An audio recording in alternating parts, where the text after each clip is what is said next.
If you're drafting best balls right now you've got slow drafts going. You're scrolling through the lobbies for that live draft. You're certainly going through using principles, guidelines, maybe some myths you've picked up along the way through your best ball journeys. Tonight, guys, we go deep into best ball ADP. We've got ADP specialist Sam Sherman from the ADP Chasers, from our buddies over there at Chip Chasers. Guys, we got a big one tonight. Let's get right into it.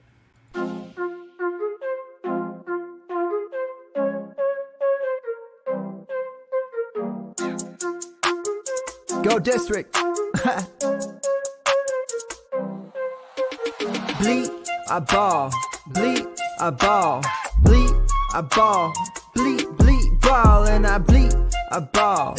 Bleed, I ball. It's the Go District, y'all. I ball, cause I bleed. Hey, bleeding, I ball. Defeated the odds, didn't see him at all. JD in the pods, I needed it all. I bleeded a lie. You bleeded a lie, not bleeded a lie. And that's what I go do. Facts, let me show you. Happen to know dudes. Drafting, they don't do bad and they don't lose. Make you wanna bleed. It's the Go District, boys giving you the business and no gimmicks. The best ball drafts got me feeling like it's Christmas. Then it's Christmas all of a sudden, and these riches came from nothing. And I got this all from loving the district. See, I just drafted, forget it. I laughed at the critics, they mad at the digits. I clap back by listening. See, ballin' ain't a problem if you kick it with them off. And I refresh the feed till autumn, then I bleed, go.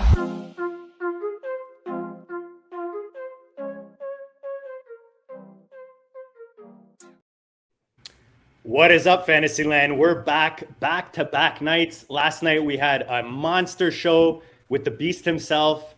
The Podfather was in the house, Dan. We had a huge announcement, huge show. Check it out. We talked 2023 rookie class. Matt had his flag planting going on. Some guys that he likes in this year's class. And last week was, Dan, you guys broke records with that Scott Connor show. You and Theo sat down with him, talked Dynasty, pivot trades. I'm in the middle of a little pivot trade myself right now with these rookie picks. Dan, how are you tonight, and how pumped are you about tonight's guest? Yeah, absolutely. This is going to be fantastic. And as you said last week, we had a great time with Scott Connor, and we really kind of hit Dynasty in a way that doesn't get hit too often. You know, talking about ways to pivot off of your rookie picks if you need to or want to. And so that was a fun topic. If you haven't seen it yet, definitely go out and check it. And then tonight, man, we have one of the guys. I've been just eating his stuff up on Twitter. Sam has been coming up with just all kinds of great stuff. It makes a ton of sense to me, and I was like, man, we got to share this with our listeners. So without a doubt, we want to get into Sam's head as quickly as we can and get moving on stuff. But Sam, tell us a little bit about yourself. Where you're at these days, where can we find your work, all the stuff our listeners need to know. Yeah, for sure. And yeah, before we get into that, thanks to both of you for having me on. Man, that intro to the show got me fired up. I love that intro. You guys have a great mix of new school and old school players in there, so that was cool. But yeah, in terms of where you can find me, so this offseason, every Friday, I'm doing ADP Chasing, which is on the Ship Chasing YouTube channel. That's regularly with Pat Crane and Davis Maddock, and we're basically just going over market movement in the best ball market. Right now, mostly focused on underdog, but we'll get into Ffpc for sure later on in the offseason. And yeah, we're just talking about player movement and whether you should be buying or selling players at their updated prices. So for this week, for example, we'll be talking about Izzy Abanikanda. He's been screaming up draft boards. Odell's seen a bump in his price off the signing in Baltimore, obviously. So, yeah, that's mostly where you can find me, ADP Chasing. And then also just, as you mentioned on Twitter, I'm doing a lot of deep dives into best ball theory and research and posting my findings there. So right now, yeah, that's where you can find me.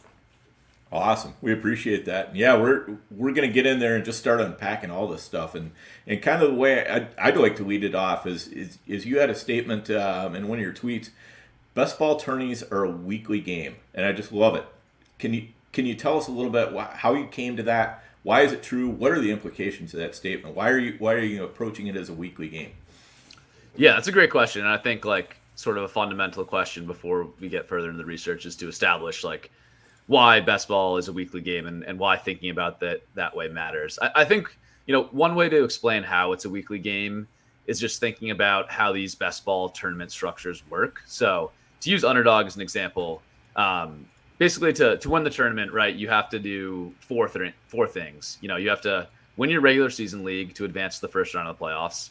Then you have to win your first playoff round to advance to the next round of the playoffs. Then you need to win that round. And then finally, you're in the finals. And if you look at the results you need in each of those weeks, in the regular season, you just need to be in the top 2 out of 12 of your regular season pod.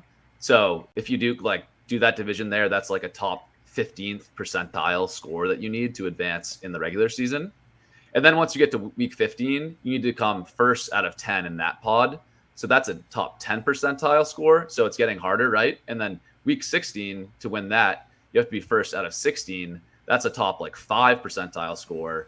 And then finally, week 17, 470 person field. Let's say your goal is to come in the top 10 of that to win some real money in these tournaments. That's like a 2 percentile outcome. So my point is, as the tournament cascades, you need sort of higher and higher percentile scores, meaning you need to be churning out 170, 180 point weeks.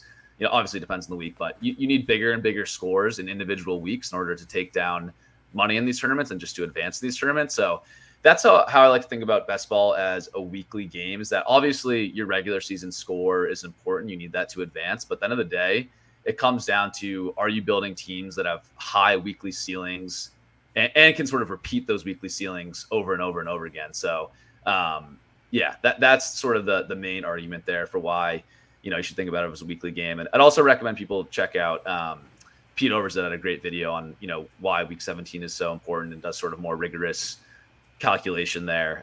He did that with Michael Dubner. So I'd recommend checking that out to sort of understand why we care so much about just the weekly element in best ball.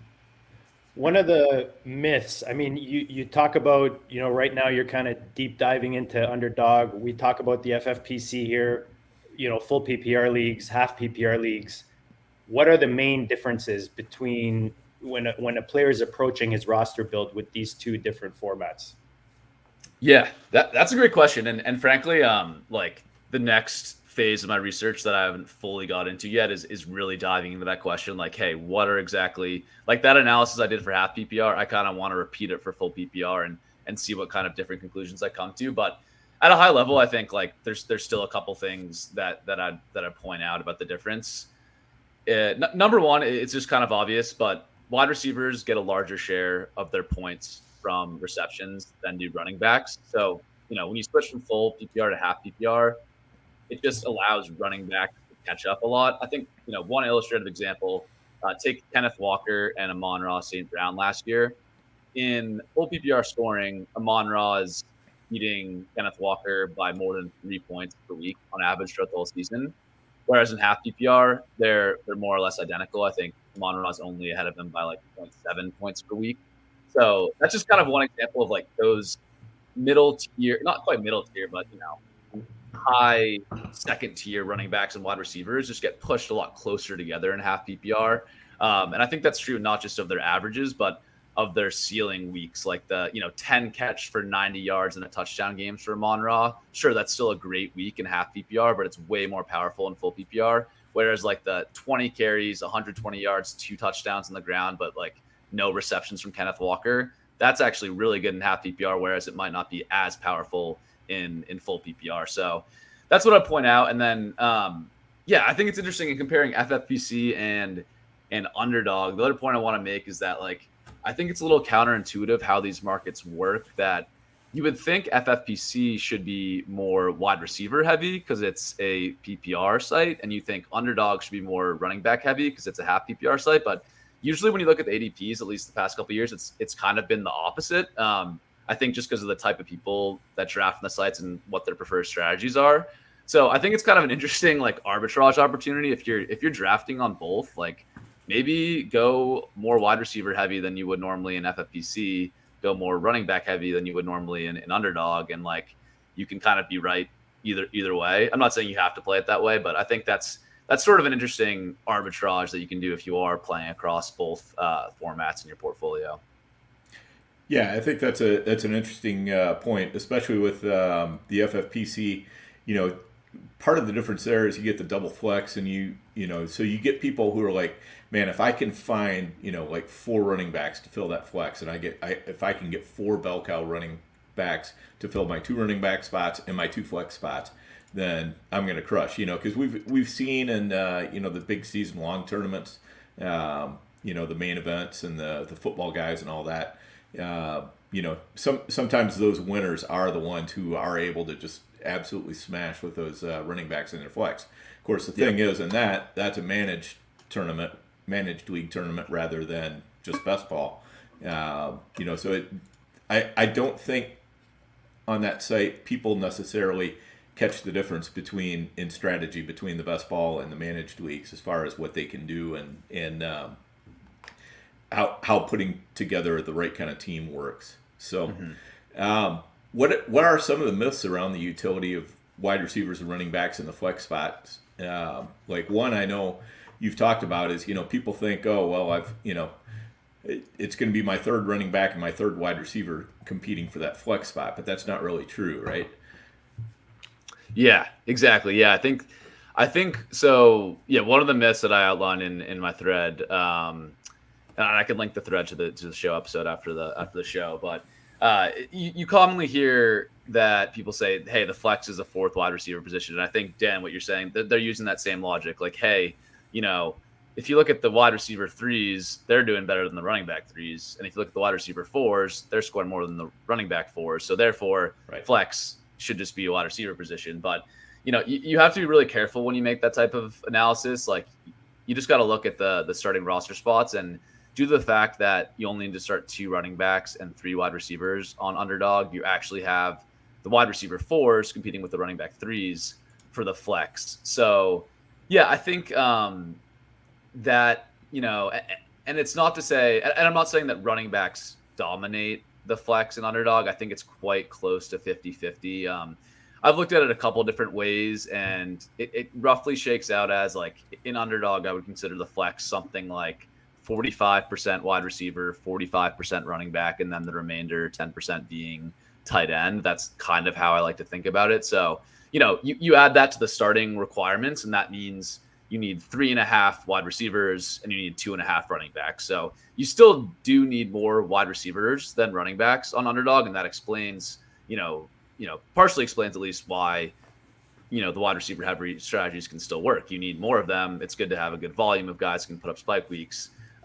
So my research isn't to dispute that, wide receiver heavy builds can still work. And I think they do work quite well in a lot of instances. It was more so just to say, hey, I think people should be thinking about the flex more flexibly. No pun intended. If you, especially this year, like, consider, and I don't know how much you guys have been drafting on Underdog, but before they switched to Superflex and they had the big board up, you could start drafts with the RB1 McCaffrey by ADP, RB1 McCaffrey, RB6 Breece Hall, and then RB7, 8, 9. Pick your poison of Kenneth Walker, Nick Chubb, Tony Pollard, whoever you want to put in there in that tier. And historically, we've never really been able to draft RB with the RB1, the RB6, and the RB7. Like, historically, it's always 12 plus running backs going in the first 2 rounds. So, like, that's just an example of, like, being more flexible in how you think about the flex is saying, hey, now the draft landscape has changed completely. I can get my 3rd running back in 3 rounds. That's actually, a better bet than it has been historically just because of how the ADP is shaking out. And, like, that running back can score in the flex. And, I'm not advocating that you should do this in 100% of your drafts. Frankly, I've probably done this in, like, I'm mostly grabbing 2 running backs in the first 3 rounds and throwing in a wide receiver. I'm not doing this a ton, but I'm just saying, like, think flexibly about how you construct your roster and also consider how much the ADP has changed year to year and how that might sort of inform, how strategies that worked historically, might work better now in a different draft landscape. Dan, we talked a bit about that, actually. I know going into some drafts, I kind of jokingly saying I'm kind of hammering these RBs early, and that's why. It's like the quality you're getting especially in the 2-3 rounds. I mean, to start with that, and know how to build a roster through the rest of the rounds, depending on the format you're in, and the flexibility that these tournaments now, especially the Superflex tournaments, offer you. I mean, those are fun teams when you look back, then you see, like these running backs that Sam is talking about. If we talk about volatility, everybody's got a thought on which position is more volatile, is going to give you more, spike weeks. Between running back, receiver, which one is more volatile, and how does this change with ADP? Is there a better time of the draft to focus on a specific position versus another? I know we kind of started touching on that, but maybe dive a little deeper into it. Yeah, for sure. So again, I want to be clear that this is all talking half PPR here. I think my answers here probably change if it's full PPR, and when wanting to do the research there before I speak on that. But at least in half PPR, I did some research and defined volatility in terms of number of spike weeks over replacement. So you can roughly think of that as like a 25 plus point game for a running back or wide receiver that's generating like 15 points above the replacement level at each of those positions. So if you define volatility in that way, I would say that running backs and wide receivers are actually quite equal at delivering spike weeks in half PPR. And I think if I was forced to say one is better than the other, I think running backs have a slight edge, though it's quite close. It's really interesting when you look at the last 10 years of data, or if you just want to look at the last 3 years of data, it comes out really close across the positions. Now, to your question on ADP, I think that's the more interesting thing to look at in terms of what tiers of positional ADP at the different positions look like relatively better bets for spike weeks. So I did some research where, I sort of grouped running backs and wide receivers into RB1, RB2, RB3, meaning like 1 through 12 by preseason positional ADP would be RB1s, wide receivers 13 through 26. Those would be wide receiver 2s by preseason positional ADP. So I grouped them in that way. And I would say just like kind of going down the positional tiers, I think if you compare RB1s to wide receiver 1s, running backs, RB1s come out as a slightly better bet for spike weeks, I would say, to wide receiver 1s, but it's close. It's like close enough that I'm willing to say that, like, I have no issue with going wide receivers early. Like it's quite close, but I think RBs are slightly better in the early rounds, or at least by RB1s. Then if you go to RB2s and 3s versus wide receiver 2s and 3s, this is where you start to see sort of like the RB dead zone effect that people talk about, where the wide receiver 2s and 3s do seem to outperform the running back 2s and 3s in terms of delivering spike weeks. And then like the wide receiver 4s and 5s versus running backs 4s and 5s, it kind of flips back. Actually, the running back 4s and 5s sort of do a little bit better than the wide receiver 4s and 5s in terms of delivering spike weeks. And then wide receiver 6+ and running back 6+, it actually flips back again, where the wide receivers in later rounds do better than the running back. So that was a lot. Like if I was to summarize it in sort of a way that's easier for people to understand, I'd say that, rounds 1 and 2, I think running backs are the slightly better bets for spike weeks. Rounds roughly 3 through 8, I'd say the wide receivers are significantly better bets, at least historically. Then rounds 9 through 13, I would say running backs are the better bets. And then finally, rounds 14+, the wide receivers become the better bets. And again, so it's a little bit of this like ping pong effect where running backs are a little bit better early on, then wide receivers take over, and then running backs take back over. It's really interesting, but I think it kind of makes sense when you think about it, why that comes out to be true. And at least like kind of is intuitive of how I've done my draft strategy the past couple of years of, getting some running backs early, then hammering wide receivers a lot in like the early mid rounds. And then, going back to running backs later for the, Ramondre, Tony Pollard, like type guys in the rounds 9 to 13 range. So anyways, I'll stop rambling, but hopefully that makes sense. It wasn't too many numbers I just threw out there, but that's sort of how I'm thinking about it. Yeah, I think it does. And if you don't mind, let's real quickly chase this the rabbit here on win rates, because I know that's something that you've kind of talked about, that how we're looking at these tournaments through win rates isn't necessarily as applicable as what we think it is. Like, just because there's just not enough data. That Minnesota internet, they still have a bit of frost on their Ethernet cables up there. It was 80 and sunny today here in New Hampshire, but I guess they didn't I'm in shorts up here, man. In north of the border, it was like 27 today, 28. But I can speak on this. Yeah, go ahead. Point a little bit. Back. Yeah, there he is. There he is. Oh yeah, Dan, I think you froze for a second, but I was just gonna get into like the win rate stuff. Like how I'm looking at these things is like a lot of the win rate data is biased by the fact that it looks like he's frozen again. It's biased by the fact that, in these tournaments, weeks 15 through 17, or sorry, even just like 15 and 16, if you're looking at finals advance rates, have a crazy impact on the finals advance rates. Like you're kind of just looking at 2 weeks of data. So my analysis, I looked at, 172 weeks. So the last 10 years of fantasy football, looking at all 16 weeks. So not just zeroing in on, weeks 15 and 16. And I just looked at, what positions get more, get spike weeks defined as like a certain number of points over replacement. So I was really trying, this whole research I was doing was really trying to expand the data set that we have and not just zeroing in on like 1 or 2 years of advance rates and trying to draw sweeping conclusions from that. Because I think that is a bit of an edge of, people want to look at the data. And I think analyzing the past year's data is super important, but it's more descriptive than predictive. If you're just looking at 1 or 2 years of data, like you should look at it and acknowledge like, oh, 0RB seemingly did great last year. Like that shows that it's a viable strategy and it was performed well last year. It doesn't mean that, that's the optimal strategy going forward. Like we have to sort of take a longer view with some of this stuff, in my opinion. So that's sort of the whole, and maybe I should have shared that up front, but that's sort of the whole point of the research I was trying to do, is try to expand the data set and look at it in a sort of less biased way. Yeah, that's one of the things that definitely caught my eye about it, because because of the fact that you are looking at just really a couple of years of worth of data, and you're talking about a lot of people are just looking at week 15, 16, 17. That's just not very much data. But really, what happened in those weeks could have happened in any week, and what happened in any other week could have happened in week 15. If week 3 and week 15 could have easily been switched, and so anything that's applicable for week 15 should also be applicable for week 3 or vice versa.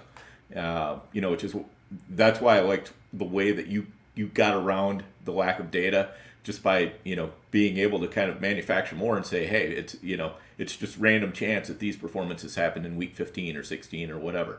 So I appreciate that. I'm totally on board with that. That's exactly how I was thinking of it. I think people could push back on that point slightly and say like there are some structural things. Like I think Jack Miller at ETR has done research showing that rookie wide receivers, like their trend line of points over the season goes up. And, I've heard people make the arguments for handcuff running backs. I actually haven't seen that in data, but I kind of buy that like handcuff running backs maybe do better towards the end of the season than the beginning. So I think there are some things where it's like not completely random what happens at the end of the year. Like you can sort of predict some of that stuff, but I largely like it. I'm in your camp, Dan, where I think, the fact that Cam Akers had 32 points in week 16 last year after doing nothing all year, like that was just randomness. Like we can't try to prescribe some kind of reason or rationale as to why that happened. Like a lot of this stuff is just completely noisy and random, and that's why I think we need to expand the data set when we're doing this type of analysis. Yep, chasing, totally right? That's definition ADP chasing, or I guess recency bias chasing. I guess that would be. That's a new show coming out next year. In all seriousness, though, guys, if you're watching right now and you're not tuning in to watch Sam, I was literally telling Dan before we came on, Sam wasn't listening, but definitely a show that I try to tune into. These days, it's hard to keep up with all your favorite, fantasy football content, because everybody's pumping out so much good stuff. So you kind of want to get a feel of everything out there. But Sam is definitely one that I try to tune in regularly. You're doing best balls right now. You want to be on top of ADP, and there's no better way than to be following Sam and what he's putting out content wise. When you're choosing between receivers and running backs in the early rounds versus the mid rounds or the late rounds, what kind of factors are you taking into consideration apart from like what you've already kind of picked in your roster, if that makes sense? Got it. So we're saying like apart from Like, if I've already taken 3 running backs through 7 rounds, like I'm probably. Or you know what? Just forget that last part. Just forget Okay. the last part because include that. Include that. Because now that you're repeating it, I think that needs to be included. Yeah, for sure. So I think that is kind of one of the first things I do look at when I'm choosing between wide receiver and running back. And let's skip the early rounds question for now. Say it's mid or late rounds. I do base a lot of the decision based on how much draft capital I've already allocated to the position. So again, like to the flex thing that we talked through, I sort of like to think of, the flex as roughly 50-50 running back wide receiver. So in my head, I'm thinking, hey, I need 3.5 starting wide receivers, 2.5 starting running backs, at least in underdog. And you could do a similar type of analysis for your other formats. I kind of want to allocate draft capital proportionally across those positions. So if I've already taken 2 running backs in the first 2 rounds, unless I think it's like a huge screaming value at running back in, the 5th or 6th round, I'm probably leaning wide receiver. Like I've already kind of, made my bet on the running backs early, and I probably need to switch over to grabbing some more wide receivers to make that calculation work. But yeah, to your question, like I am with the current ADP landscape on underdog, and I know FFPC is a little bit different. I have been leaning towards getting the 2 running backs early, like 2 in the first 3 rounds. Like you mentioned, that pocket in sort of the 2-3 turn of Chubb, Breece Hall, Jacobs, Ramondre's a little bit later. I know I'm forgetting some guys, but I basically love like all of those guys at their prices. Like, if you're comparing them to the wide receivers that are there, like T. Higgins, Devonta Smith, those guys are awesome players, but those guys are both kind of capped upside in the sense that they have AJ Brown and Jamar Chase ahead of them. And like, it's hard for me to imagine without an injury to AJ Brown or Jamar Chase, one of those guys jumping into the top 5 wide receivers. It's like harder for me to tell that story. Whereas like with Josh Jacobs, like we saw it last year. With Nick Chubb, like we know he's an amazing talent at running back. He just hasn't got the volume, and now Kareem Hunt's gone. Like with Tony Pollard, you give him, Zeke's share of the goal line carries last year, at least some amount of it, and he's right up there in the top 5. Like it's just like you're choosing between like the wide receiver 15-ish versus like the running backs like 6, 7, and 8. And I think it's like right now kind of an easy decision for me if that's what the draft landscape is going to give me as the choice. So yeah, not sure I fully answered your question, but that's like the biggest, I would say, the biggest takeaway of my research and how I'm like applying it to drafts right now is that 2-3 turn of running backs. I'm really hammering right now, and I want to grab one elite wide receiver ideally through the first 3, but I really love getting 2 of those, top 10 running backs at the current prices they're at. I love that, Sam, because that's when Dan was leading into his last question. You mentioned something about kind of your own drafting, and I was in the back of my head thinking, I don't remember if we put it on the show sheet, but I want to know like what's the number one thing that you're kind of applying in your drafts, and you just check that off. So very important when you guys are drafting guys, that the value at running back in those first 3 rounds you want to be taking advantage of. Again, doesn't mean you take three running backs, right, Dan? It's just take advantage of the value, especially when the last ones in the tiers are falling to you in the 3rd. 100%. Yeah, I think that makes a lot of sense. Now, are there any pockets other than the 2nd and the 3rd round with running backs? If we look at receiver, tight end, do you have any pockets that you're kind of focusing on based on the data, or so far is it mostly kind of those early running backs?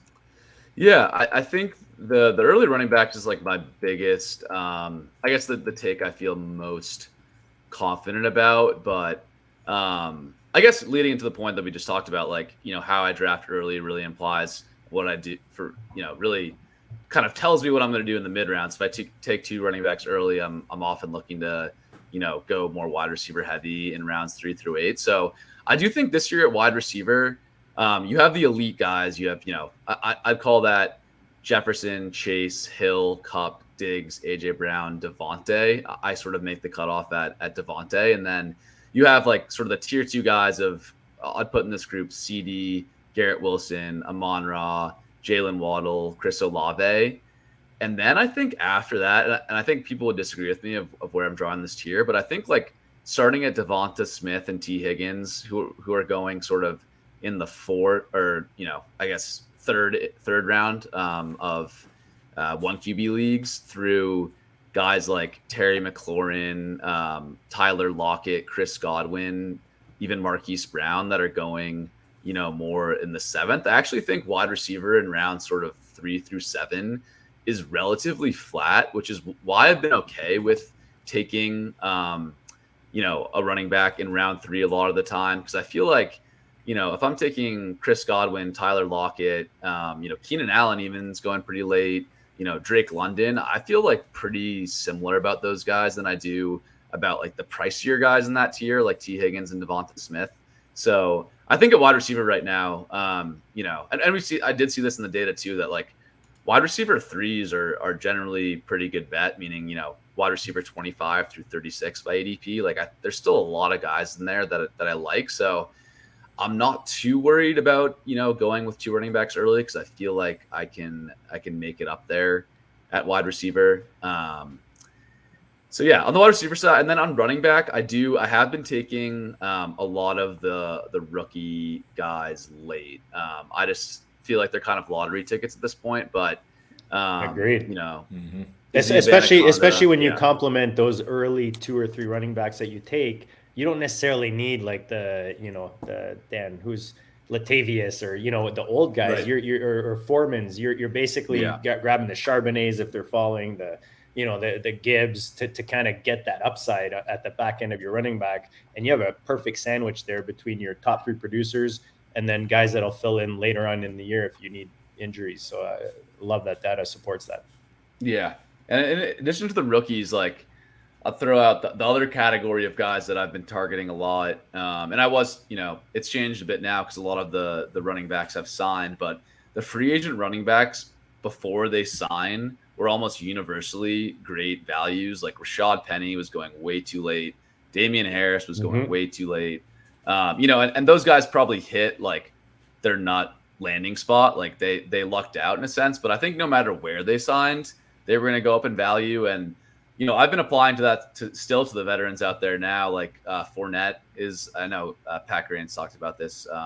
So he's with me there, which is always good to have the $2 million man on your side. Right. Fournette, if Pat Grain likes Fournette, he's historically hated Leonard Fournette like for years in fantasy, and he's in on Fournette. So I think it's just the free agent thing. People are scared. They're like, I don't know where he's going to land. But there's plenty of good landing spots out there for guys like Fournette, and I think you can make a similar argument for Zeke or Kareem Hunt, although they're a little bit more expensive, and I think maybe a little bit more washed up than Fournette at this point. It's hard to say, but that group of free agent running backs, pick them before they sign with the team, and it's like almost a guarantee they're going to increase in value. Very, very few cases where they decline after they sign, at least this offseason. Right, and now we've kind of almost hit point where some of them might even lose value, because they could get blown up by a rookie or something like that. So it's really kind of shifted around. And one thing I've been kind of getting out of this, Sam, is that you really don't get too unbalanced in your builds. Like if you're pretty heavy on running back early, your first 5 rounds, you got 3 running backs, you're going to be just pounding the heck out of wide receiver. You're not going to, follow it up and try to do just a 5 running back build and then just pound wide receiver for the last 10 rounds or whatever, right? Yeah, I think that's a good description of it. I do try to lean towards balanced builds. I think in managed leagues, the more sort of extreme strategies are more interesting because you have the waiver wire element. I'm more inclined to go a more extreme version of zero RB, or even if I was to do a more extreme version of heavy running back. I think it makes more sense in FFPC, with the 2 flexes, and 2, you can say, hey, I'm gonna just attack one position in the draft, and then I'm really going to prioritize the other one on waivers. And I think that's viable more so in manage. But man, in best ball, you really kind of gotta get the balance right, especially when you think about like the playoff weeks. Like you gotta win like back to back tournaments kind of to take down one of these things. So like you need multiple guys firing at each position. Like say you just, I don't know, you go, all out at running back and are pretty weak at wide receiver. You only end up with 6 wide receivers. Like it's going to be tough to do the parlay of having all those wide receivers go off every single week of the playoffs. Like, you need them, you need 4 of them or 3 or 4 of them to go off each week, like 3 or 4 weeks in a row. Just the math starts getting tricky if you really go sort of unbalanced in your builds. And again, like it's totally dependent on when you take them. If you started off with 6 wide receivers in a row, then sure, I get maybe ending with 6, but generally I do go for the more balanced builds. And I think the other element of that is like within, I kind of like preserving like within draft flexibility when I can. So, if I go running back, that the reason that I don't love doing that is because then if a huge running back value falls to me in like the 7th or 8th, like you're handcuffed. Yeah, yeah, exactly. So I don't like to like put those constraints and, go into a draft saying like, I have to take 6 wide receivers in a row. And then say Alec Pierce falls 4 rounds past ADP. Like, it's like, I can't even take him because I've already allocated too much, capital position or, whatever, make up whatever example you want. But I do like preserving the within draft flexibility and generally staying kind of balanced to give myself options to go in all sorts of directions in the mid and late rounds.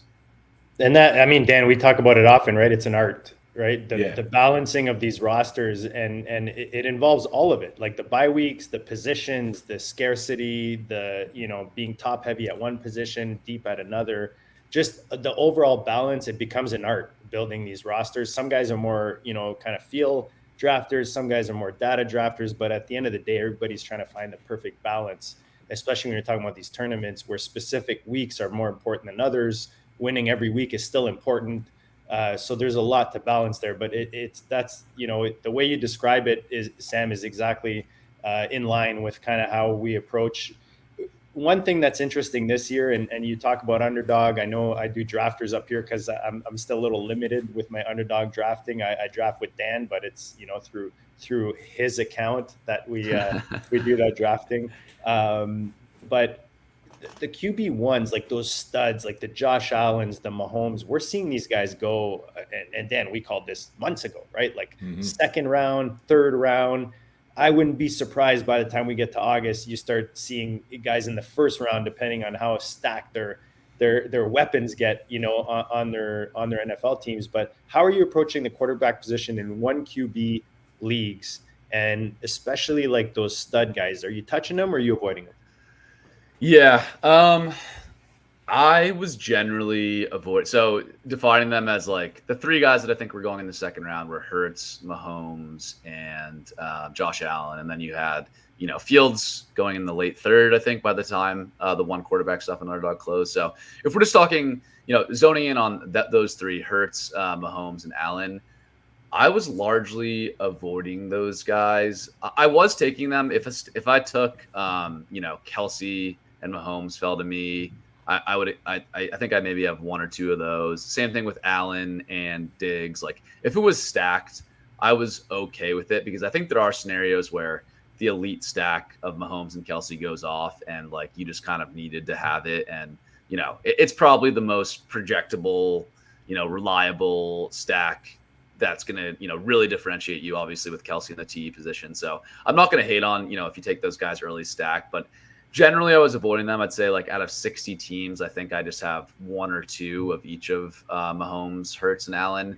The logic essentially being that, from my research, the big quarterback spike weeks just don't happen as often relative to the running back and wide receivers. Like it's just kind of a math thing where the baseline at quarterback is quite high. Like, say you have Mahomes and he goes off for 35, like oftentimes the the replacement level score at quarterback that week is going to be like 22 or 23. Like points Geno from, Smith or Daniel Jones went off that week is what you're saying, right? And you can kind of make Yeah. up that gap. So you're not that much at a disadvantage if you haven't hit on those studs is what you're saying. Exactly. Whereas like the 35-point Jamar Chase game, the replacement level there is like 10 points, right? If you compare it to the flex. So it's just kind of a math thing where it's like hard for the quarterback spike weeks to matter as much as the skill position level spike weeks, especially running back and wide receiver. So yeah, I do think if you're comparing it to tight end, though, that's where it gets more interesting. Like I think, last several years of drafting, like we've generally seen tight ends go ahead of quarterbacks. At least like, the tight ends 1 through 4 generally going ahead of the quarterbacks 1 through 4. Now this year, that's not quite true, but that's what we've seen historically. I think that actually the market has potentially been slightly, again, FFPC tight end premium, completely different ball game. That's a whole different set of numbers and math. But at least in non-tight end premium stuff, I think like there was a case that quarterback was maybe a little bit undervalued and tight end maybe a little bit overvalued. Well, you're still seeing Kelsey go in those top 5 or 6 picks. Yeah. Like on drafters, I know that for sure that he's one of those options in those top 6 picks, right? Even though it's not tight end preems. So is that maybe an avoid in the non-tight end preems, in your opinion, with the data? Yeah, I'm hesitant to say that just because I feel like Kelsey's a unicorn. Almost. That is like, true. It's almost like tight end over the last like 20 years. There's like just a couple unicorns. Like it was Gronk for a while.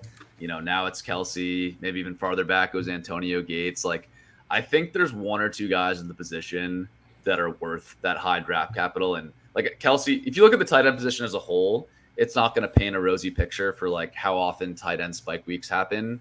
But like, I imagine a huge chunk of that bar is like just Travis Kelsey, right? So like, I'm not going to say fade Kelsey. I think that's, that hasn't done so well over his entire career. But I do think that like maybe, the other guys that we try to talk ourselves into as being the elite tight ends. Hawkinson's.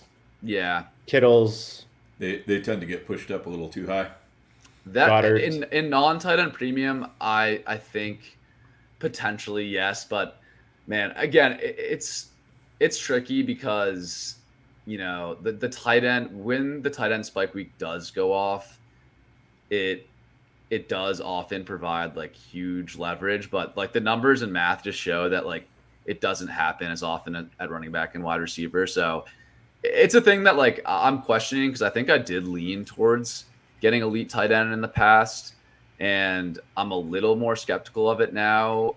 I think what I'm more skeptical of is like not even like the Kittle, Hawkinson, Andrews tier, but like the next tier after that, I think is generally like where I want to be fading tight ends and just continuing to hammer wide receivers and well, it's Dan. It's like the old, if you're not hitting the studs, you're basically waiting and you're going to hammer 3 or 4 of those bottom guys, right? Yeah, I think the idea is that you like a Freiermuth or an Evan Ingram or whatever, you really can't see the path to them turning into a Kelsey. If you're going to draft a tight end early, you've got to be able to see that path that somehow this guy could be the next Travis Kelsey, or at least give us a 2021 Mark Andrews type season or something. Give us something huge like that. And if you can't get there, then I think you're probably better off just cobbling it together in the late rounds. Yeah, particularly when and now a lot of these underdog drafts right now are 20 rounds. So I think part of the benefit of elite tight end is it allows you to only take 2 and not waste a third roster spot on sort of a low scoring position. But the fact that we get these extra 2 rounds now has really made me lean into 3 tight ends because I don't feel like I'm sacrificing that much, taking the Hunter Henry at the end, taking the Noah Fant, whoever you want to throw in there. I have been leaning towards, And to your Evan Ingram point, like I think I've said this before, that like I want to find this year's Evan Ingram. I don't want to chase the guy that did it last year. Like he had a fine season, like a great season for where you drafted him. But at where he's being valued now, you're kind of asking him to repeat that. And, now they brought in Calvin Ridley, like the target competition is stronger. Like I think he'll still have another solid year, but I don't think you're getting huge value on where you're taking him. And he's got to hit his ceiling. He's got to hit his ceiling. Yeah. And you're sacrificing a pick in a range where, Zach Charbonnet is going there, Rashad Penny's going there. You want to, Brandon Cooks on the wide receiver. Like you're sacrificing a pick at, some running back wide receiver spots where I think there's more upside for those guys to really smash. So yeah, I'm a fan of the 3 gross tight ends late strategy. I'm loading up on Hunter Henry and some of these rookie guys, and it's it doesn't feel good, but those guys are going to score touchdowns and score some points, especially in half PPR where the receptions don't matter as much. I'm okay with just sort of chasing touchdowns with some of those later guys. No, we love it. We love those deep tight ends, Dan. But before we keep going, I got to, speaking of tight end and tight end premium, we got to give a quick word to our partners. The reason that we put this thing together, our friends over at the FFPC. Dan and I were talking last night with Matt Kelly. We promote brands only that we believe in and that we use. And Dan and I met through the FFPC. I was going down to the live drafts in Vegas. Dan was just as nice as he is out there in Twitter, just answering any question I had, came up to me at the draft and shook my hand. And since then we've, been best buds and I've had this awesome journey with him on the GOAT District. But there's a reason we play on there, guys. Right now, I mean, you're watching this show, you're drafting best ball. They've got best ball tournaments. The Never Too Early's got about 240 or 230 spots left. You're playing for $25,000, 125 buy-in. You've got dynasty startups right now that are starting from $100. You've got the $6 million prize pool, $1 million to first in the early bird promo, where you get a $35 credit when you register for 3 of those entries into the all new Fantasy Pros Championship. And with our promo code, if you use GOAT when you first sign up to the FFPC, you get also a $25 credit that you can use towards anything $35 and up. And then, of course, the main event also for $1 million. Dan and I and Theo and Andrew will be in Vegas drafting the main event that we won by taking down the pros versus Joes on the FFPC in 2022. So we won a main event entry. We're going to head down there and draft live. Hopefully you guys can join us. myffpc.com, guys. That's where all the fun is. Dan, let's keep the best ball talking. We didn't even ask our guest what his hard out was, so maybe we can squeeze a couple more. I got some time, but I just want to say at the FFPC, I'll be out there drafting a main event this year. Nice. I think that's my plan. I've never been out there to draft one live. I've done the main event the past couple of years, but it seems like an awesome experience. So yeah, hopefully timing lines up and I'll get to see you guys in person out there. But yeah. Super fired up to fire a couple bullets in the main event. Sounds like we're going to take Sean or Sam. I saw Sean on the screen. Sam for a beer in Vegas, Dan.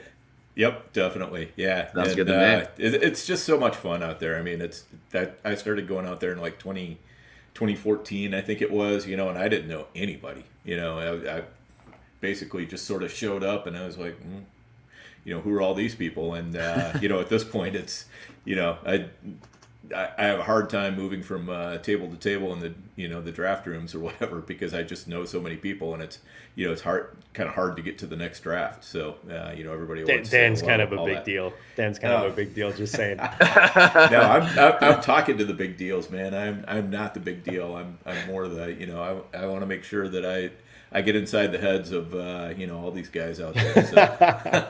Dan's always strategizing. Yes. I love it. Absolutely. But yeah. If I assume Sam, if you go out there, you'll definitely find a way to hook up with Corrine and that whole bunch out there, and they're a lot of fun out there. So you'll have a great time. That's the plan. Last year, I had to draft a team where I did stat chasing with Connor O'Driscoll, really sharp guy as well, and then Pat, Pete, and Gretch. We all drafted a team together, but they were all out there live. I was furiously typing in Discord chat, trying to get them to take a running back. I wanted them to take the second running back, in round 9 instead of the 8th wide receiver, but I didn't win that battle. So that's how it goes with those guys. Awesome. But obviously all super sharp guys, and they know what they're doing out there. So I'm excited to hopefully be there in person, drafting a team with those guys. It should be a lot of fun. And yeah, hopefully meet a lot of other fantasy gamers out there.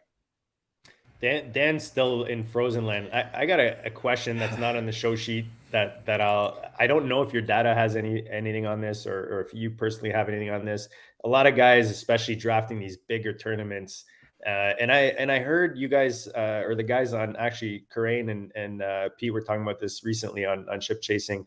Like, is there a time of the year that's better to draft for these big tournaments, the ones that do last the whole year, or let's say they're half and half? Like, do you have any data on that? Is there a myth there that, guys say, oh, you wait until, let's say, draft weekend right before, the season starts? What are your thoughts on that? And what does the data say, if anything?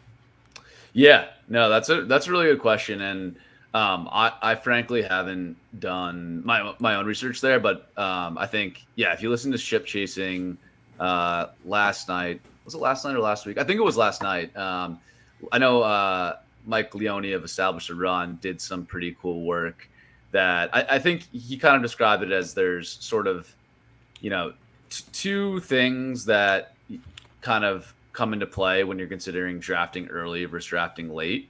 One is sort of closing line value. So like, if you take Dameon Pierce at pick 180 in May, before it's announced that he's going to be the Texans starter, and then he jumps up to the 5th round in August, you just got awesome closing line value. And you're more likely to get those huge sort of closing line value wins if you draft early in, say, May or June. But the other element is just like having live players on your roster. And I think this is, way more important for best ball. I wouldn't be worried about this at all in sort of main event or managed stuff, because if a player gets injured or tears the ACL or whatever, you can just cut him and play the waiver game. It's not a big deal. But in best ball, it's actually quite a big deal if you have 18 roster spots and you drafted 7 wide receivers, and hey, Tim Patrick just tore his ACL. That the EV of your team like takes a pretty good hit. It doesn't even have to be injuries, right? Like, trying to think of an example, but like Jalen Tolbert maybe was a guy who was hyped up in the offseason, and then it comes around to August and it's clear like, hey, he's playing with the 3s and 4s. Like, the team has no plans to don't remind me, Sam. Please don't remind me. I have so much Jalen Tolbert. It was oh god, couldn't stop taking him in those rookie drafts. You know what I mean? Like going to Dallas, Gallup's hurt. It's like the whole world was just lined up. The stars, except for the Dallas star, was just not lined up for him. No, everything looked good. It was like the analytics, prospect guys were saying, oh, he's a good sleeper, and then he gets, the draft capital and the landing spot, and he just fell asleep. But yeah, back to my point. So those are the two trade-offs. Like if you draft late, you're less likely to have like the dead roster spots, but you're also less likely to get the huge like closing line values. So I think it's like, I think there's pros and cons to both. I don't have a decisive take on what's better. Like, frankly, for me, like, I don't worry about this so much just because drafting's just sort of like a part of my routine, and like I enjoy doing it. So, I do ramp up in August and probably do like, I don't know, 40-50% of my drafts in August, particularly towards the end. But like, I kind of just like drafting all year just to stay abreast of the news, and like, I do it when I'm working out. Like, I kind of have it as part of my routine, just like, a couple times a week. So to be honest, even if someone's like, it's stupid to draft in May and June, like for the content, for my personal enjoyment, I'm probably just going to keep Sam, we call that a degenerate around here. And we love you for that. And I love Dan, how he said it's part of a routine, because that's exactly what it's like. Like, if anyone is used to, I don't smoke, but like, that going out for a cigarette and a coffee type of thing, that kind of routine every day, or whether you get up early and do your sit-ups and push-ups. It's true that best ball in the last few years, I think for a lot of us, has become, a religion or at least part of our routine. And that's a great way to describe it. Yeah. And I trick myself into, like, I do it when I'm at the gym, I'm biking or on the Stairmaster, or even I do like body weight workouts where I mix in a draft while I'm doing it. So I've like tricked my brain into telling me that like it's healthy to be drafting, because I'm like, I'm exercising. That's the level of degenerate that I'm at, that like I've warped myself into thinking it's like some health thing for me now. So that's where I'm at for my mental health in drafting. But whatever you have to tell yourself. There we go. I was gonna liken drafting to like the little bar snacky stuff they have at if they've got the little bowls of that stuff out, you just your hand keeps kind of going over there. all the time. Yeah, That's what drafting is for me. But I think your way of going about it might be a little bit more healthy. So that's cardio drafting. Cardio drafting, as 1912 calls it. Yes. Shout out to the chat. You guys are awesome. Great stuff. Yeah. So let's. We kind of got off of quarterbacks, got into tight ends, which is great. But we do have a Superflex tourney going on Underdog right now. So I'm curious, Sam, what's your strategy for those Superflex tourneys if you get shut out of the elite quarterback tier? I mean, if you're in the back half of the draft, you're not getting Patrick Mahomes for sure. How do you handle that when you're back in that back end of the draft? Yeah, it's tricky, and I really do think that it's a disadvantage. I really, whenever I enter one of those drafts, I'm just praying for a top 5, even top 3 pick. I think that's a pretty big advantage. But I think there's ways to play it where you still have a shot. What I generally do is I'm not frequently double tapping quarterback from the back half. I'm often grabbing one running back or wide receiver that I think has the potential to be the wide receiver 1 or running back 1 at their position. So, I'll take McCaffrey or Cooper Kupp or Tyreek Hill, one of those guys. And then I'm usually taking one quarterback. I think you can go 2 skill position players and then take some quarterbacks later. But how I'm thinking about it is I think maybe compared to the average, tout that I've heard talk about Superflex, I think I am going more heavy quarterback than most people. If you sort of map out the quarterback landscape, and I did this, last week on ADP Chasing, there's really only 24 to 26 quarterbacks that I feel really good that if they're healthy, they're going to start weeks 15 to 17. There's just a bunch of teams the Bucks, the Commanders, the Falcons, the Colts, the Patriots now with the Mac Jones news. There's a bunch of uncertain quarterback situations. So when you really map it out, I think, there's 25-ish quarterbacks that I feel really good about starting in those playoff weeks that matter the most. And I really want to prioritize getting a couple of those. And it's not just the certainty of them starting. It's also the upside when they do play. Man, I guess you can take Baker Mayfield or Kyle Trask in Tampa Bay, but what are they really going to give you down the stretch in the playoffs? And, I think where they're being valued at, they're okay. But I just kind of like the 2x2 of taking the earlier stab at quarterback and then getting the running back or wide receiver later versus, I think the 6th round is really where I think the quarterback values, it's sort of the last, couple quarterbacks that you feel good about starting down the stretch.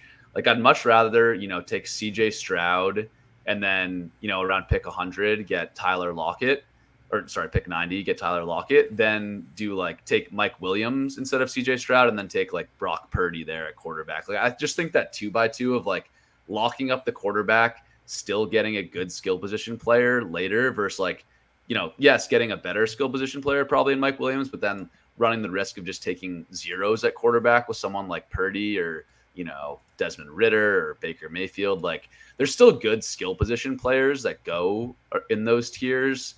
I just kind of like those 2x2s better. So, just to summarize, I am, I'm not double tapping quarterback or starting quarterback, but in those first 6 rounds, I'm generally walking away with it with having three quarterbacks in those first 6 rounds.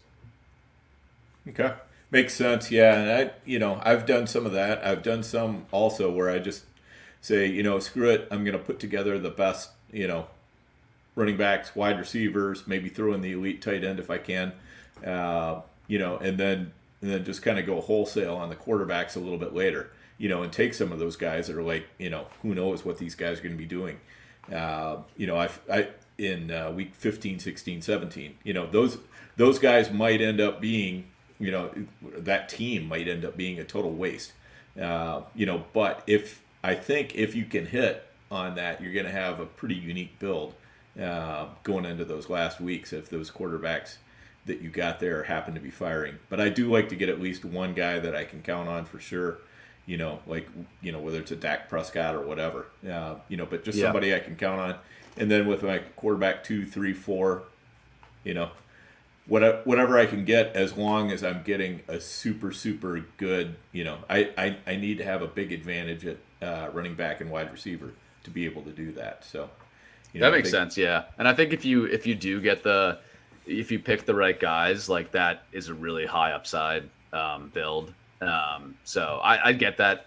I get that side of things completely, and that's just don't ask me who the right ones are. I don't know. I'm just you're throwing darts when you're talking about Ritter and Jacoby Brissett and all those guys. So yeah, it's tough. Yep. Watch it, man. Ritter's my QB2 right now in a triflex, Dan. Let's not. And my QB1 is Lamar, so it's a little shaky. Sam, one thing we love talking about on this channel, maybe a little bit more me, but I think all of us like to do a little bit of stacking. Hashtag always be stacking. How much is too much stacking? If that's even a thing, to me, I mean that's impossible. Too much stacking. Do you attack one or two stacks, or are you trying to hit like multiple stacks through your build? What's your approach to stacking, and where are the limitations that drafters should be kind of paying attention to with the strategy? Yeah, I think I'm probably with you. I'm like all in on stacking in best ball drafts. I'm prioritizing it a ton. I just think like nice. There's not that many ways to like tangibly increase your weekly ceiling in fantasy, and stacking is one that's like very proven, like especially quarterback to pass catcher stacking on their own team. That's like, that's how people win DFS tournaments. Like that's been proven for years. Like to improve your weekly ceiling, I think is a huge part of it. So, where I get worried about overstacking is if you're, in the early rounds reaching a bunch to make it happen. I try to avoid that. Like as a general rule, like if you're reaching more than 2 rounds for ADP, you're likely just able to get that player at your next pick, and it's kind of unnecessary. But like, say you're at the 1-2 turn and you're in the 7th round and you have to reach, 12 picks in ADP to do a stack. I'm totally fine with that, because at the 1-2 turn, like you have to wait like, 22 picks between your next 2 picks. You also have flatter tiers, right? So the difference between the players isn't as much as in the higher rounds. Exactly. Yeah. So I am, especially mid rounds, late, like getting to the late rounds, I'm fine reaching 3. Like sometimes I look at it and it's like, hey, there's sort of 3. Say I'm doing something gross. I got backed into like having to stack up like the Panthers and the Texans, and I see that like Nico Collins and DJ Chark and whoever else are all right next to each other. Sometimes I look 3 rounds ahead and say, hey, I might as well stack these guys up. I'll reach like 3 rounds on Nico Collins, because at this point it's so flat anyways. Dude, those late stacks are like the ones you feel proudest of, because everybody's just taking random guys, and you just completed like a 4-man stack and you're like double-digit rounds, Yeah, exactly. So yeah, you got to be conscious like of the tiers and stuff, and like sometimes I feel like, hey, like there's still a guy here that I think is just a full couple tiers above someone else, and then I won't reach to make the stack happen. But yeah, as you get later, I'm cool with reaching. And yeah, I think the only other thing to be careful of is like overly mega stacking. Like I think I generally stop at like 2 to 3 pass catchers on a team, and I don't usually do like quarterback plus a running back unless the running back is like a skilled pass catcher. I don't do that a ton, or at least I don't go out of my way to do it. But like I'd be a little wary if you do quarterback plus like 4 pass catchers, because then in a given week that probably just means that like you have a couple dead roster spots. I mean, it depends on the team, right? Like if you're doing it with Mahomes, it could work. If you're doing it with like Justin Fields or something, I'm a little more skeptical of how that all comes together. So that's the only point at which I'm worried about overstacking. But I think I'm with you that I'm kind of just like, I'm going all out on stacks in general. You had, I think it was Pete, one of your first episodes this offseason, you guys kind of touched on, and you specifically pointed out, I know because I had just drafted this stack, but like Jacksonville as being a team that was maybe over drafted relative to other teams and where they were last year. Are there any more recent kind of offenses that you're seeing are maybe overdrafted or underdrafted even when we're talking about stacks, or just offenses in general when you're looking at the specific teams?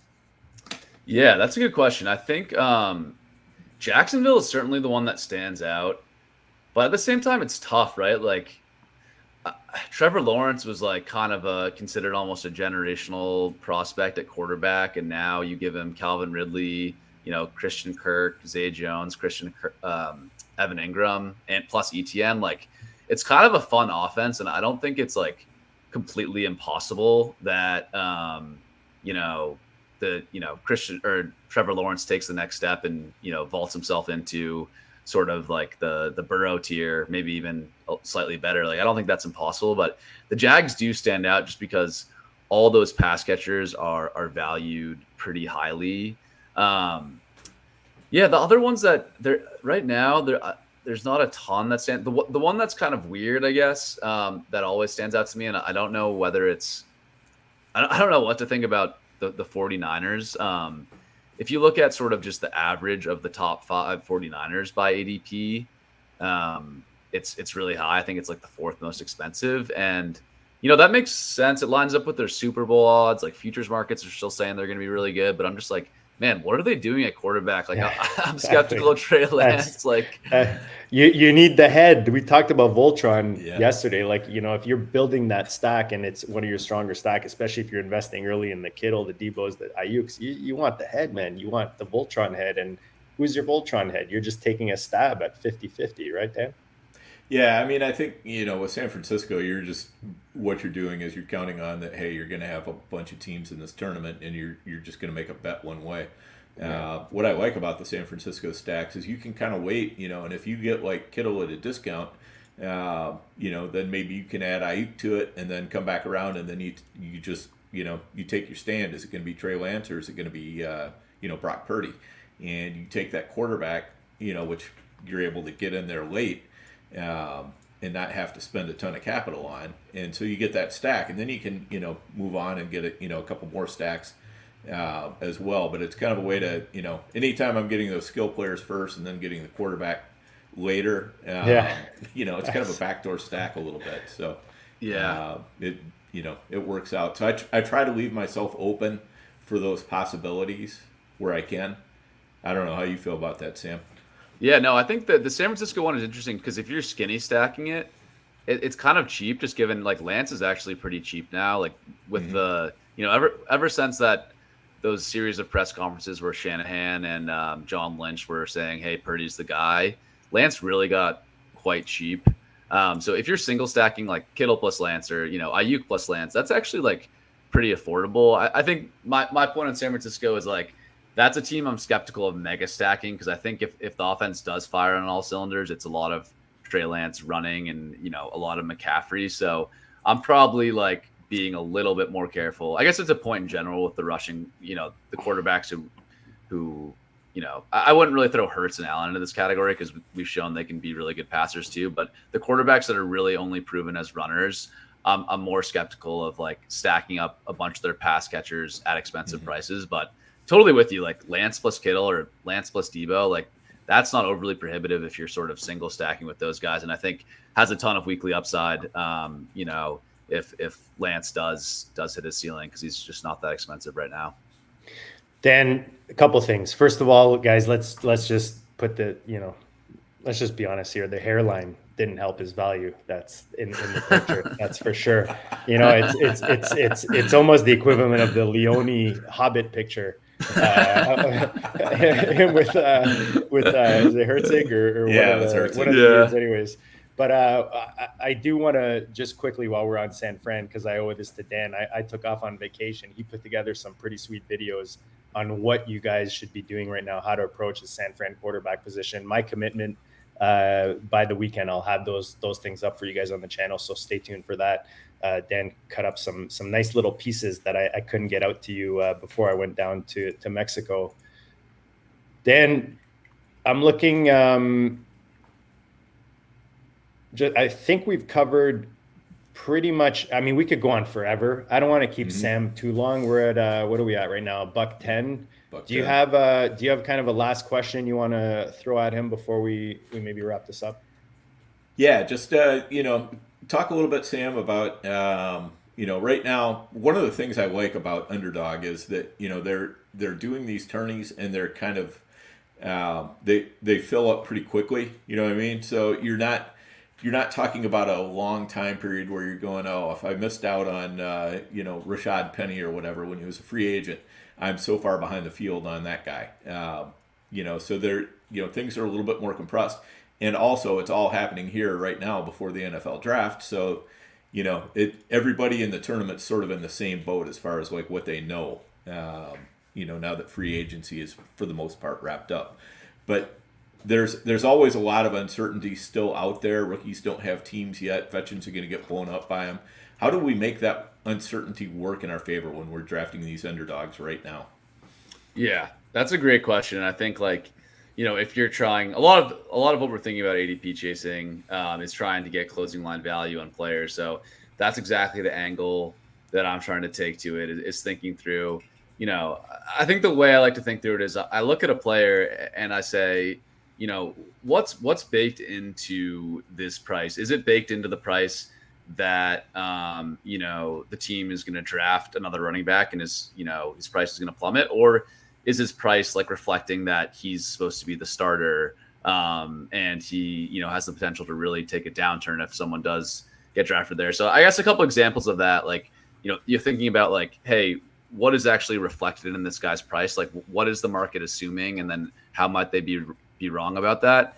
Alexander Mattison is one guy on sort of the upside side of things, where I think right now the market is baking in, hey, Dalvin Cook is the market seems to be saying Dalvin Cook is going to be there. Alexander Madison's price is the same as it was last year. He's pick 140-ish. They're treating him as just a handcuff. They paid that dude a lot of money guaranteed for a running back. I think he got $7 million. Yeah. Mm-hmm. And Cook is contract. Minnesota could really free up a lot of money. They're sort of crunched for money right now. So I think there's a good chance he's a cut candidate. And at that point, Madison's draft stock would rise to, I don't know, the 7th round potentially. I mean, it depends what they did in the draft after that, but I think there's a lot of upside in that price. Whereas you show me, a guy I'll maybe group these guys together, Tyler Algier, Rashad White, and Brian Robinson. Algier had an awesome rookie year, for a fifth round rookie. He was awesome. He looked like a great player. At the same time, he's a day 3 pick, and Bijan Robinson is mocked to the Falcons, more frequently than I see almost every other team. So I think in his price, it's not reflected enough downside that the team, adds Bijan, adds Charbonnet, adds Gibbs, adds one of these elite, prospects in the draft. And, at pick 80 or 90 where he's going right now, he has a lot to lose. I'm not sure he has that much to gain. Even if they add nobody, I don't think people are that excited about the Falcons offense. Maybe he rises around if they don't add anybody, but I'm kind of skeptical people are that excited about him. So yeah. And, I think you can make similar arguments about Rashad White, Brian Robinson. Those teams could easily add someone in the draft. I don't think either of those guys are talented enough running backs to stop another running back from forcing it into a committee. And, they're on the Bucks and the Commanders. No one expects those teams to be good this year. So yeah, that's what I try to think through is hey, I look at the guy's price and I say what is the market assuming here? Hey, this doesn't seem quite right. This doesn't reflect enough upside. This doesn't reflect enough downside if these sorts of moves in the draft happen.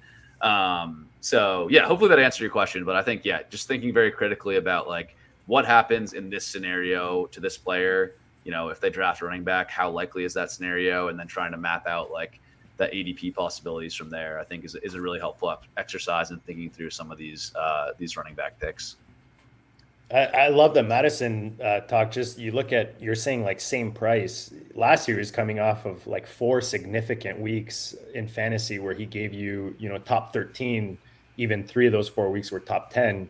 Whereas last year he had 1 significant season. I think it was RB4. So you are getting a nice value discount, Dan, on one of your Vikings at the running back position. Speaking of late RBs. Yeah, without a doubt.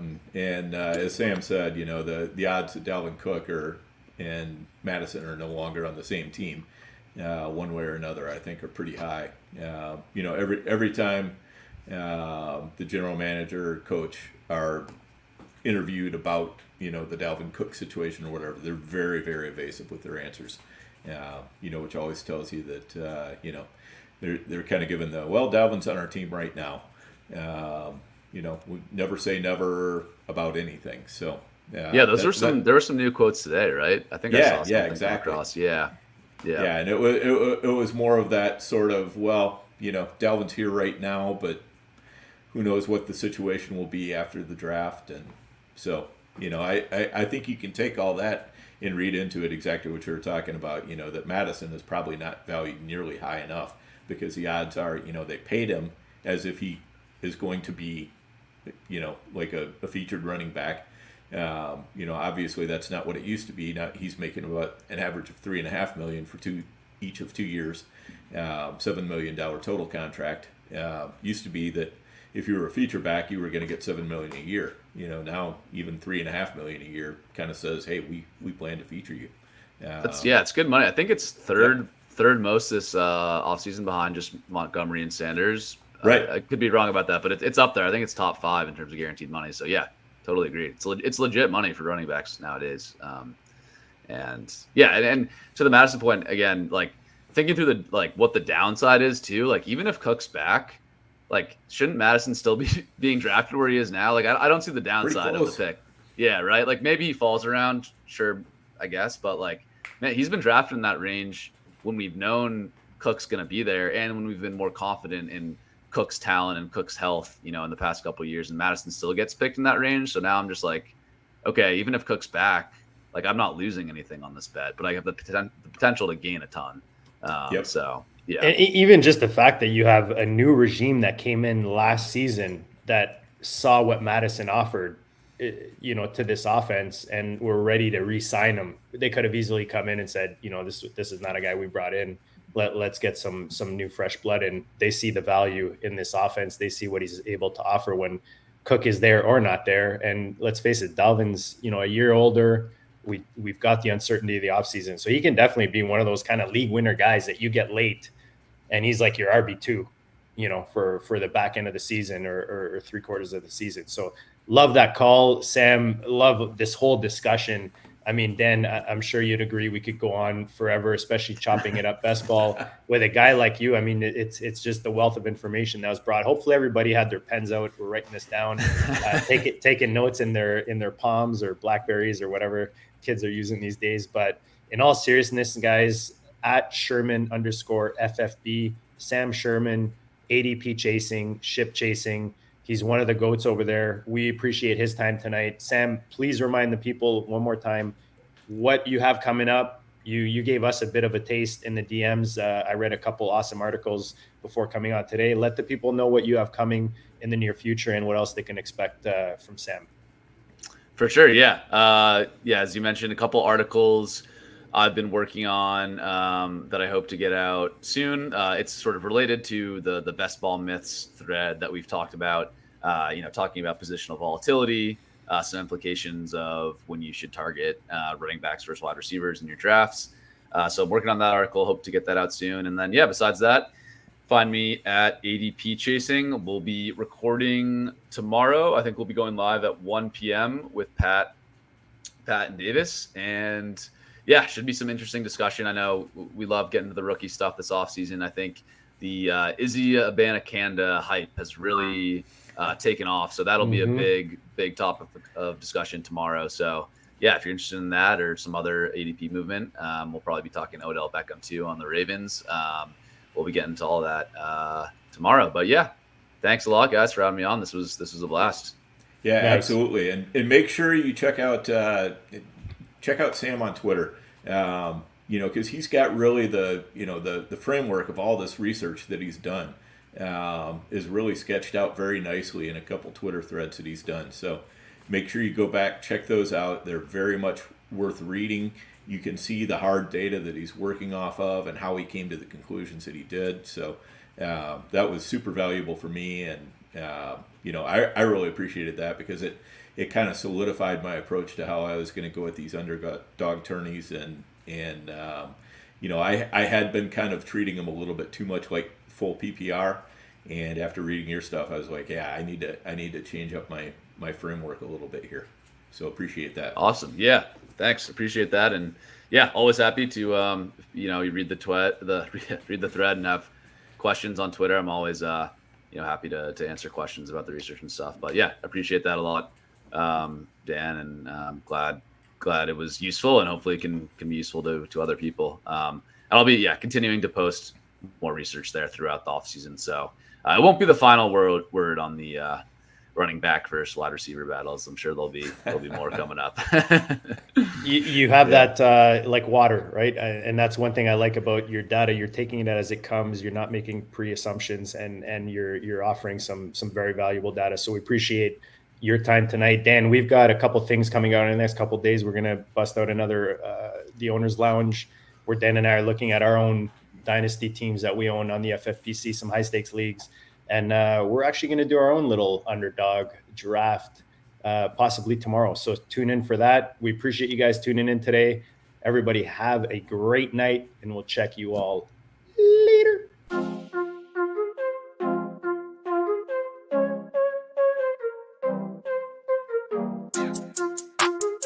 Go District.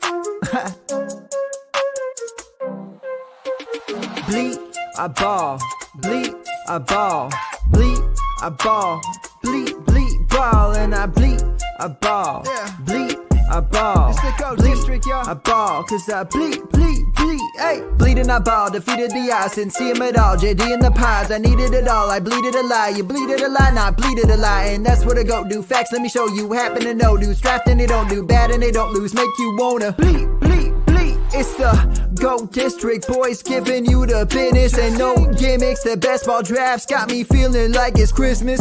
Then it's Christmas all of a sudden, and these riches came from nothing. And I got this all from loving a district. See, I just drafted, forget it. I laugh at the critics, they mad at the digits. I clap back by listening. See, ballin' ain't a problem if you kick it with them off. And I refresh the feed till autumn, then I bleed, go.